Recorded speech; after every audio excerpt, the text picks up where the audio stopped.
नमस्कार, मैं हूं मनोज माना। शुरू करेंगे सुपरफास्ट खबरों का। देहरादून में आजादी का महापर्व मना रही भाजपा हर घर तिरंगा अभियान के तहत आजादी के महापर्व के लिए हर घर तिरंगा अभियान के लिए विशेष तैयारियां कर रही है।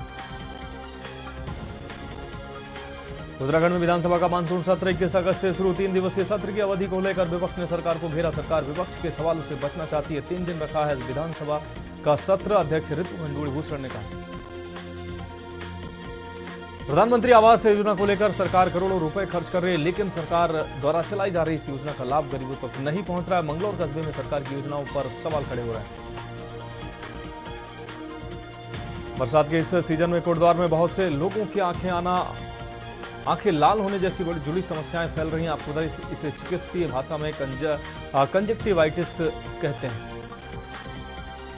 सीएम पुष्कर सिंह धामी ने फोन पर अंतर्राष्ट्रीय बैडमिंटन खिलाड़ी लक्ष्य सेन से बातचीत कर उनका हौसला बढ़ाया। सीएम धामी ने लक्ष्य सेन से कहा, उन्होंने अपने खेल भावना से यह सुनिश्चित कर दिया है कि भारतीय बैडमिंटन का भविष्य स्वर्णिम है। उत्तराखंड में चल रही परिवहन कर्मचारियों की प्रदेशव्यापी हड़ताल समाप्त हुई। रुद्रप्रयाग में हुई दुर्घटना में निलंबित दोनों परिवहन कर्मचारियों को शासन ने बहाल किया। हड़ताल खत्म होने के साथ ही प्रदेश भर के समस्त आरटीओ परिवहन चेक पोस्टों पर ठप्प पड़ा। ड्राइविंग लाइसेंस, वाहनों के पंजीकरण आदि समेत परिवर्तन का काम शुरू हुआ है। उत्तराखंड में नगर निकायों के चुनाव अक्टूबर के आखिरी सप्ताह में होंगे। सरकार ने इस टाइम लाइन के साथ तैयारियां तेज कर दी। ओबीसी आरक्षण से लेकर निकायों के परिसीमन आदि की सभी तैयारियां 15 सितंबर से पहले पूरी कर ली जाएंगी। देहरादून कृषि मंत्री गणेश जोशी ने देहरादून में आपको बता दें हाथी वड़खला स्थित अपने कैंप कार्यालय में अधिकारियों की बैठक ली। बैठक में उत्तरकाशी के किसानों का बीमा निरस्त करने के मामले पर डीजी कृषि उद्यान रणबीर सिंह और एसबीआई के अधिकारियों के साथ चर्चा की। गृहमंत्री अमित शाह ने अमन सहरावत को बधाई दी। अमन सहरावत को जीत की बधाई दी है। दृढ़ता और ताकत से भारत के लिए मेडल जीता। देश को आपकी उपलब्धि पर गर्व है। अयोध्या में जल्द बनकर तैयार होगा फोरलेन पंचकोसी परिक्रमा मार्ग। अब तक 55% पूरा हुआ है फोरलेन पंचकोसी परिक्रमा मार्ग। आपको बता दें 473 करोड़ की लागत से हो रहा है फोरलेन का निर्माण। आगरा में चोरों ने अपने ही चोर दोस्त की जमानत कराने के लिए एक और चोरी की घटना को अंजाम दिया। पुलिस ने 2 चोरों को किया गिरफ्तार। उनके पास से सोने चांदी के आभूषण और नकदी बरामद की। बरेली में बांग्लादेश के हालातों पर जमकर प्रदर्शन हुआ है। हिंदुओं पर हो रहे अत्याचारों को लेकर जमकर विरोध हुआ है। कायस्थ सेना परिवार ने निकाला मशाल मार्च। मशाल मार्च में हिंदुवादी संगठन भी मौजूद रहे। संगठनों ने टूटे हुए मंदिरों के पुनर्निर्माण की मांग की। महोबा में रिश्वत लेते थाने के हेड मुहर्रिर का वीडियो वायरल हुआ है। मारपीट के आरोपियों से रुपए लेते वीडियो सामने आया। थाने के पीछे आरोपियों से रिश्वत लेते कैमरे में कैद हुआ हेड मुहर्रिर ब्रजेंद्र सिंह ऑन ड्यूटी गुलाबी शर्ट पहने रिश्वत ले रहे थाने के हेड मुहर्रिर। फतेहपुर में संदिग्ध परिस्थितियों में युवक का शव मिलने से हड़कंप मच गया। आपको बता दें धारदार हथियार से हत्या किए जाने की आशंका जताई गई है। झाड़ियों में पड़ा मिला युवक का शव। स्थानीयों की सूचना पर मौके पर पहुंची पुलिस ने शव को कब्जे में लेकर पोस्टमार्टम के लिए भेजा। बांदा में ट्रेन एक्शन के शताब्दी समारोह में आपको बता दें शहीद स्मारक पर किया गया वृक्षारोपण। जल शक्ति राज्य मंत्री राकेश निषाद ने किया वृक्षारोपण। काकोरी कांड से संबंधित प्रदर्शनी का हुआ आयोजन। लखनऊ में गुमंतु गिरोह के 50-50 हजार के 2 इनामी बदमाश गिरफ्तार हुए। अमर और किशन गिरफ्तार हुए। एनसीआर गाजियाबाद में घरों में घुसकर चोरी और लूट की घटनाओं को देते थे अंजाम। कानपुर में हाई टेंशन लाइन की चपेट में आने से पेंटर की मौत हुई है। पुताई करने के लिए घुड़िया लगाते समय आपको बता दें सीढ़ी लगाते समय हाई टेंशन लाइन की चपेट में आया है। हादसे में एक पेंटर की मौत हुई है। एक की हालत गंभीर बनी हुई है। मुजफ्फरनगर में किसानों की विभिन्न मांगों को लेकर भारतीय किसान यूनियन के आह्वान पर किसानों के द्वारा नगर भर में तिरंगा ट्रैक्टर मार्च निकाला जाएगा, जिसकी अगुवाई खुद भारतीय किसान यूनियन के राष्ट्रीय प्रवक्ता राकेश टिकैत करेंगे। हमीरपुर में प्रांतीय आह्वान पर जिला बार एसोसिएशन के पदाधिकारी सहित अधिवक्ताओं ने जिलाधिकारी कार्यालय में पहुंचकर मुख्यमंत्री को संबोधित ज्ञापन दिया। आपको बता दें ज्ञापन में अधिवक्ताओं ने कहा कि जगह जगह अधिवक्ताओं की हत्याएं हो रही हैं। अधिवक्ताओं को प्रोटेक्शन दिया जाए। बिहार में फोन से बुलाकर एक 16 वर्षीय बालक की पीट कर हत्या कर दी गई। हत्या के बाद शव को ईंट भट्टे के पास फेंक दिया गया। लाश मिलने से परिवार में कोहराम मच गया। शहीद की मूर्ति पर माल्यार्पण करने पहुंचे प्रभारी मंत्री की मौजूदगी में कोविड कर्मचारियों ने प्रदर्शन किया। प्रदर्शन में आपको बता दें जनपद में शहीद की मूर्ति पर माल्यार्पण करने पहुंचे प्रभारी मंत्री दिनेश खटीक के सामने कोविड कर्मचारियों ने हाथों में तख्तियां लेकर जमकर नारेबाजी की। हमीरपुर में अंतिम संस्कार के बाद मुक्तिधाम में मुंडन करवा रहे दलितों को मुस्लिम समाज के लोगों ने अभद्रता कर भगा दिया है। पीड़ितों का कहना है कि उन्हें महिलाओं ने आकर घेर लिया और मुस्लिम महिलाओं ने उनके साथ गाली गलौज कर उन पर हमला बोल दिया। हाथरस में नाबालिग के साथ सामूहिक दुष्कर्म करने वाले 5 लड़कों को पुलिस ने हिरासत में लिया। नाबालिग लड़की के साथ आपको बता दें नाबालिगों द्वारा दुष्कर्म की घटना को अंजाम दिया गया, जिसकी तहरीर मिलने पर कोतवाली पुलिस ने मुकदमा दर्ज कर दुष्कर्म की घटना को अंजाम देने वाले 5 नाबालिगों को हिरासत में लिया।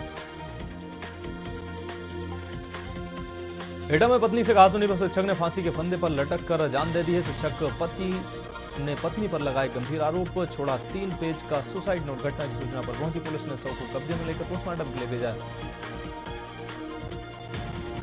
चंदौली पहुंचे डीआईजी डॉक्टर ओपी सिंह अधिकारियों के साथ बैठकर उन्होंने समीक्षा की। बॉर्डर वाले इलाकों में तस्करी रोकने की योजना बनाई, अपराध और अपराधियों के खिलाफ कार्रवाई के निर्देश दिए। फतेहपुर में पुलिस ने अवैध शराब बनाने की फैक्ट्री का खुलासा किया। मौके से 240 लीटर शराब, 1350 किलोग्राम लहन को नष्ट किया गया है। लगभग 4 किलो यूरिया खाद व शराब बनाने के उपकरण भी बरामद हुए। 50 प्लास्टिक की पन्नियां भी मिली। देवरिया में पुलिस व एसटीएफ लखनऊ की संयुक्त टीम ने 25,000 रुपए के इनामी अभियुक्त को गिरफ्तार किया। गिरफ्तार अभियुक्त पर लगभग दर्जनों अपराधी मुकदमे दर्ज हैं। लखनऊ में 4 दिन पहले महिला की हत्या का खुलासा। पड़ोस में रहने वाली महिला ने प्रेमी के साथ मिलकर की थी 70 साल काका की लूट के बाद हत्या। पुलिस ने किराए पर रहने वाली महिला और उसके प्रेमी को गिरफ्तार किया। अमरोहा पुलिस ने किया लूट की फर्जी घटना का खुलासा। सीसीटीवी कैमरे की मदद से फर्जी लूट का खुलासा हुआ। ऑपरेशन दृष्टि के अंतर्गत अमरोहा एसपी ने विभिन्न स्थानों पर लगवाए सीसीटीवी कैमरे। पीलीभीत में प्राचीन मंदिरों में चोरों का धावा। आपको बता दें हिंदू धार्मिक स्थल से लगातार हो रही चोरियों को रोकने में नाकाम साबित हो रही है पुलिस। चोरों ने नाग देवता का स्वरूप, दान पात्र, मोटर सहित कई सामान किया चोरी। कनौज हाईवे पर हुए हादसे में 5वें घायल ने भी तोड़ा दम। जिला अस्पताल में इलाज के दौरान घायल हेल्पर की मौत हुई है। मृतक जौनपुर का रहने वाला। मथुरा में एसएसपी ने की बड़ी कार्रवाई। 3 चौकी इंचार्ज को लाइन हाजिर किया है। बिगड़ती कानून व्यवस्था से नाराज एसएसपी लापरवाह। 3 चौकी प्रभारियों को उन्होंने लाइन हाजिर किया है। एक साथ 3 चौकी प्रभारी लाइन हाजिर होने से हड़कंप मच गया। गाजीपुर में आपको बता दें गंगा में गिरा मकान। नगर पालिका इलाके के नाले के किनारे बना था मकान। गंगा में पानी बढ़ने से भर गया था नाला। मकान में क्रैक आते ही परिवार को बाहर किया गया था। मकान में रहने वाले 7 लोग बाहर किए गए थे। घर का कोई भी सामान बचाया नहीं जा सका। बुलंदशहर में बिजली की लाइन चोरी करने वाले 8 गिरफ्तार हुए हैं। आरोपियों के कब्जे से 8 क्विंटल विद्युत तार बरामद हुआ है। कार माल वाहक, तमंचा, कारतूस और चाकू बरामद हुआ है। लखनऊ में मौसम विभाग ने बारिश का अलर्ट जारी किया है। दिन में 40 किलोमीटर प्रति घंटे की रफ्तार से हवा भी चल सकती है। इस दौरान बादल गरजने और बिजली चमकने की भी संभावना है। वाराणसी से चंडीगढ़ और कटरा के लिए चलेंगी ट्रेनें। माता वैष्णो देवी दरबार जाने में यात्रियों को मिलेगी सहूलियत। जाने टाइम टेबल और रूट। ओलंपिक में लगातार दूसरी बार भारत ने कांस्य पदक जीता है। इस उपलब्धि के बाद पेरिस से लेकर भारत तक जश्न का माहौल है। इस विजयी टीम के सदस्य रहे ललित उपाध्याय का आपको बता दें काशी के पहले ऐसे हॉकी प्लेयर बन गए जिन्होंने लगातार 2 ओलंपिक पदक जीते हैं। बिजनौर में साइकिल सवार छात्र को ट्रक ने मारी टक्कर। हादसे में छात्र की मौके पर ही दर्दनाक मौत हुई। साइकिल से स्कूल जा रहा था छात्र। बच्चे की मौत से परिवार में कोहराम मच गया।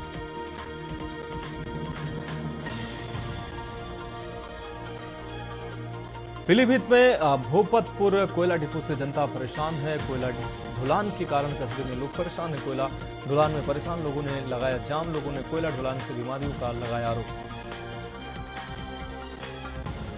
अमरोहा में जंग का मैदान बनी है बीच सड़क। दबंगों ने महिलाओं को बीच सड़क पर पीटा है। मारपीट का वीडियो सीसीटीवी कैमरे में कैद हुआ। दुकान पर कपड़ा बदलने को लेकर हुआ था विवाद। मामले की जांच पड़ताल में जुटी है पुलिस। कनौज में एसपी ने कांवड़ यात्रा को लेकर निरीक्षण किया है। मेहंदी घाट से गौरीशंकर मंदिर तक किया निरीक्षण। एसपी ने सुरक्षा इंतजामों को चेक किया है। ड्रोन और सीसीटीवी कैमरों की क्रियाशीलता चेक की है।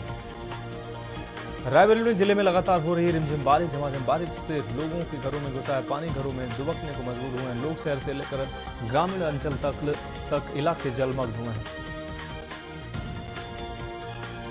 फतेहपुर में अज्ञात कारणों से फैक्ट्री में आग की घटना सामने आई। फैक्ट्री में नहीं था आग बुझाने का उपकरण। पाइप से पानी डालकर आपको बता दें मजदूर बुझा रहा था आग। पुलिस और फायर ब्रिगेड आग बुझाने में जुटी। अमरोहा रामपुर के 7 कांवड़ियों के मोबाइल चोरी हुए। पीड़ितों ने पुलिस को तहरीर देकर कार्रवाई की मांग की। मुखिया मंदिर पर रुके हुए थे सभी कांवड़िए। रायबरेली में फर्जी जन्म प्रमाण पत्र का मामले में बीजेपी एमएलए ने सीएम से मुलाकात की है। जांच सुस्त होने को लेकर बीजेपी एमएलए मिले हैं। अशोक कोरी बड़े पैमाने पर बनाए गए थे फर्जी जन्म प्रमाण पत्र। मामले में 17 लोगों की हो चुकी गिरफ्तारी। तीर्थों के तीर्थ प्रयागराज में 2025 में महाकुंभ का महाआयोजन होना है, जिसको दिव्य और भव्य बनाने के लिए प्रदेश सरकार और प्रशासन सभी विभाग अपनी कमर कस चुके हैं। लेकिन गंगा और यमुना के जलस्तर में तेजी से हो रही वृद्धि अब महाकुंभ के काम में अवरोध उत्पन्न करने लगी। लखनऊ में बेखौफ बदमाशों ने रिटायर्ड दरोगा की पत्नी से लूटी है चैन। बदमाशों ने महिला के घर के दरवाजे पर घटना को अंजाम दिया है। पुलिस बदमाशों की जांच पड़ताल में जुटी है। लखनऊ के चौधरी चरण सिंह अंतर्राष्ट्रीय हवाई अड्डे पर सोने की तस्करी करने वाले 2 यात्रियों समेत 6 लोगों को directorate of revenue and intelligence की लखनऊ यूनिट ने गिरफ्तार किया है। इनके पास से 3 किलो विदेशी मूल की तस्करी का सोना जब्त किया गया। लखनऊ में नेशनल हाईवे पर चेकिंग के दौरान आबकारी विभाग ने शराब की बड़ी खेप को बरामद किए। मशीनरी पार्ट्स में छुपाकर हरियाणा से बिहार भेजी जा रही थी शराब। मामले में पुलिस ने 2 लोगों को गिरफ्तार किया। लखनऊ में भारी वाहन, आपको बता दें, भारी बारिश की वजह से बिगड़ी हुई बिजली की तारों की मरम्मत की वजह से 4 लाख की आबादी को झेलनी पड़ी है। पड़ेगी बिजली संकट। तार बदलने सहित कई कामों को लेकर शहर के अलग अलग इलाकों में की जाएगी बिजली कटौती। लखनऊ के डॉक्टर राम मनोहर लोहिया आयुर्विज्ञान संस्थान में रोबोटिक सर्जरी होने जा रही है शुरू। एसजीपीजीआई के बाद ये सुविधा शुरू करने वाला राम मनोहर लोहिया लखनऊ का दूसरा सरकारी संस्थान होगा। रोबोटिक सर्जरी शुरू करने के लिए शासन ने जारी किए हैं 28 करोड़ रुपए। लखनऊ में बारिश और उमस के बीच बुखार और डायरिया के मरीजों की संख्या में इजाफा हो रहा है। सरकारी अस्पतालों में ओपीडी से लेकर इमरजेंसी तक इन मरीजों की तादाद सबसे ज्यादा है। लखनऊ के बचनाओं में अखिल भारतीय उद्योग व्यापार मंडल एवं उत्तर प्रदेश से युवा उद्योग व्यापार मंडल की नई कार्यकारिणी की गठित हुई है। लखनऊ में बचनावा के अध्यक्ष बने आपको बता दें ओमिक सोनी। गौरव बाबा हुए प्रभारी नियुक्त। लखनऊ में अलीगंज स्थित मणिकर्णिका आर्ट गैलरी द्वारा ललित कला अकादमी के क्षेत्रीय केंद्रीय गैलरी में रंग दृष्टि नामक राष्ट्रीय प्रदर्शनी का आयोजन किया गया। इस प्रदर्शनी का उद्घाटन वरिष्ठ कलाकार जय कृष्ण अग्रवाल द्वारा किया गया। लखनऊ विकास प्राधिकरण में शुक्रवार को 6 मृतक आश्रितों को किया गया सेवायोजित। इस मौके पर प्राधिकरण के उपाध्यक्ष प्रथमेश कुमार ने इस 9 नियुक्त कर्मचारियों को नियुक्ति पत्र प्रदान करते हुए उनके उज्जवल भविष्य के लिए शुभकामनाएं दी। लखनऊ में आपको बता दें, गरीब बच्चों को किताब और कापियां की गई वितरित। अभ्युदय संस्थान की तरफ से स्टेशनरी वितरण किया गया है। इस अवसर पर ख्वाजा मोइनुद्दीन भाषा विश्वविद्यालय के कुलपति प्रोफेसर NB सिंह मौजूद हैं। वाराणसी में बाढ़ पीड़ितों के लिए बनाए गए 5 आश्रय स्थल प्रशासन की संस्तुति से इन्हें बनाया गया। घरों में पानी घुसने से लोग परेशान हैं। लखनऊ में एयरपोर्ट पर 3 किलो सोना जब्त। 2 सोना तस्कर समेत 6 लोग एयरपोर्ट पर गिरफ्तार हुए हैं। 2 यात्रियों समेत 6 लोगों को DRI टीम ने गिरफ्तार किया। इनके पास से 3 किलो सोना विदेशी मुद्रा भी बरामद हुई। सोना और विदेशी मुद्रा की कीमत 3.96 करोड़ रुपए जब्त बताई जा रही है। बिजनौर में नजीराबाद गंग नहर में डूबे 2 कांवड़िए। बाइक से कांवड़िए जल लेने के लिए हरिद्वार जा रहे थे। गंग नहर में बाइक अनियंत्रित होकर गिरी। अभी तक किसी भी कांवड़िए का कोई पता नहीं चला। फतेहपुर में पुलिस और अंतर जनपदीय लुटेरों की मुठभेड़ हुई है। मुठभेड़ में एक बदमाश के पैर में गोली लगी है। अभियुक्त पर हिस्ट्री सीटर समेत कई मुकदमे दर्ज हैं। नकदी, एक अवैध तमंचा, जिंदा कारतूस समेत बाइक बरामद हुई। अमरोहा में कांवड़ यात्रा मार्ग पर खुल रही मीट की दुकानें। स्टेट हाईवे से कुछ ही दूरी पर खुल रही मीट की दुकानें। पुलिस प्रशासन का नहीं है इस ओर ध्यान। लखनऊ के गोसाईगंज में साधु के झुंड पर हमला किया गया है। स्थानीय लोगों ने 4 साधुओं को बंधक बनाकर पीटा है। सरेराह युवकों ने घेर कर चप्पलों से पीटा। साधुओं की पिटाई। मेरठ के रहने वाले 4 साधुओं को स्थानीय निवासियों ने पीटा। लखनऊ में फिर गहराया बाढ़ का संकट। राहत कार्यों को लेकर सख्त दिखे सीएम योगी। सीएम ने उच्च स्तरीय बैठक अधिकारियों को दिए निर्देश। राहत कार्यों में लापरवाही न बरतने के निर्देश दिए। NDRF, SDRF और PSE अलर्ट पर है।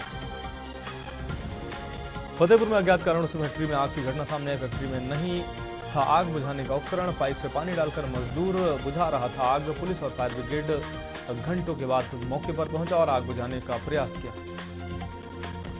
मऊ में एक युवक को पुराने विवाद में चाकू मारकर आरोपी फरार हो गया है। घायल युवक ने घायल युवक को स्थानीय लोगों ने सामुदायिक स्वास्थ्य केंद्र में भर्ती कराया, जहां डॉक्टरों ने गंभीर हालत देखते हुए जिला अस्पताल रेफर कर दिया।